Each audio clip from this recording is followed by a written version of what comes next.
Alleluia, Alleluia, Alleluia, Alleluia.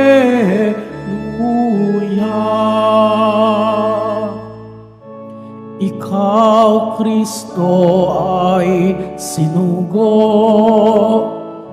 upang sa dukay magturo, magpalaya sa bilanggo.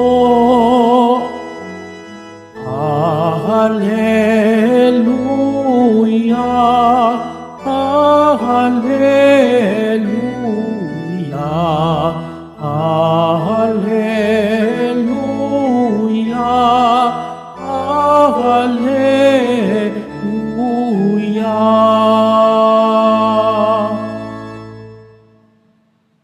Sumainyo ang Panginoon. At sumaiyo rin.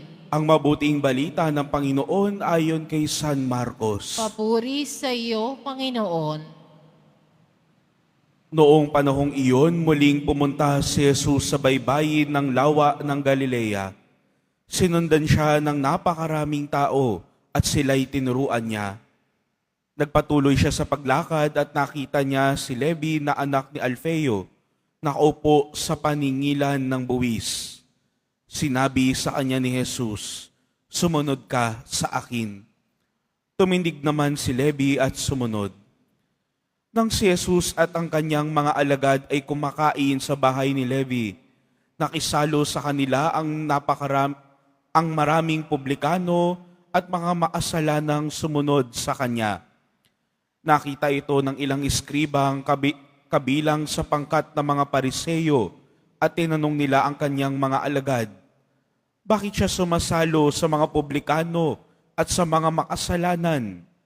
Narinig ito ni Jesus at siya ay sumagot, hindi nangangailangan ng manggagamot ang walang sakit, kundi ang may sakit. Naparito ako upang tawagin ang mga makasalanan, hindi ang mga banal. Ang mabuting balita ng Panginoon. Pinupuri ka namin, Panginoong Hesukristo. Magsiupo na po ang lahat. Magandang umaga po sa inyong lahat. Noong isang araw, kausap ko po yung kaibigan ko. Naglalabas po siya ng sama ng loob kasi hindi na po niya alam kung anong gagawin niya doon sa parokya na kanyang pinaglilingkuran. Sila ay nagkaroon ng isang pagpupulong upang pag-usapan, kamusta na ba ang kanilang komunidad? Kamusta na ba ang kanilang simbahan? Kaliwat kanan ang mga iba't ibang mga opinyon, kaliwat kanan ang mga sentimiento, kaliwat kanan yung mga nais nilang sabihin. At ang madalas na tema na lumalabas doon sa kanilang mga sinasabi, kaliwat kanan ang pagiging kritikal doon sa mga nangyayari. Na para bang wala nang ginawang tama ang isang tao. Na ultimo, yung mga pinakabata sa komunidad, sila pa ang sumasalo sa napakaraming mga reklamo, sa napakaraming mga sinasabi ng iba. Para bang hindi ba pwedeng matuto ang mga bata? Hindi ba pwedeng parte pa rin sila ng paglilingkod? Sila ay natututo araw-araw sa paglilingkod, sa pagbibigay ng kanilang sarili para sa Panginoon. Pero imbes na magkaroon ng pagtulong sa kanilang paglago sa paglilingkod sa Panginoon, parang kahit sa maliliit na detalye, bakit parang nahuhusgahan na ng lubos? Na wala nang magandang lumalabas, na imbes na yung kritisismo ay makatulong, parang wala nang ibang ginawa, kundi magreklamo. Mga minamahal na kapatid, ito ay realidad Bagamat ay pwedeng aminin o hindi, na minsan ganito ang nagiging disposisyon ng ating simbahan, ng ating komunidad. Imbes na tumanggap ng mga tao, ang simbahan pa ang nakakalungkot, ang unang tumutulak papalayo. Minsan kapag tayo ay nagko-correct o kaya nagbibigay ng payo, nagbibigay ng gabay sa ating mga kapatid, minsan ang dating pa ay parang wala ka bang alam? Hindi mo pa ba alam iyan? Katoliko ka ba? Di ka ba nagsisimba? Bakit hindi mo alam yan? Di pa ba tinuro sa iyo yan? Bakit hindi mo alam? Dapat alam mo na yan eh. Malaki ka na, may edad ka na, nasa ganitong edad ka na. Bakit hindi mo pa rin alam at ngayon mo palang natututunan? Minsan yung ultimo, yung pinakamaliliit na detalye, wala nang ibang nagawa, wala nang ibang narinig, kundi puro puna, puro reklamo, puro kritisismo. Mga minamahal na kapatid, ito ang panawagan sa atin ngayong araw na ito sa pamamagitan ng kwento ni Levi. O minsan ay mas kilala rin nating si Mateo na isang maniningil ng buwis.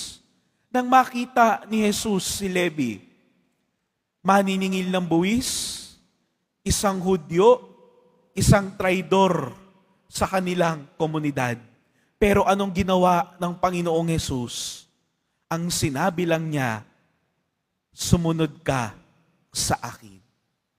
Walang komento, walang ibang sinasabi. Ang sinabi lang ng Panginoon, sumunod ka sa akin. Mga minamahal na kapatid, ito po ang paalala sa atin na ang simbahan natin, ang komunidad natin ay isang ospital. Paalala rin yan ng mga nangangaral sa atin na ang simbahan ay tinatanggap ang mga tao bilang isang ospital. Lahat naman tayo nangangailangan ng kagalingan. Lahat naman tayo ay may mga pinagdadaanan.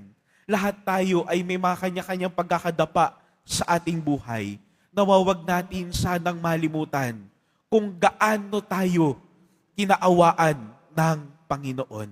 Maalala natin kung gaano naging mabuti ang Panginoon sa ating buhay nang sa gayon magbago din ang ating disposisyon na mas habaan pa ang pasensya natin, ang pagmamahal natin sa ating mga kapatid na nagsusumikap din na magbalik loob at lumapit sa Panginoon.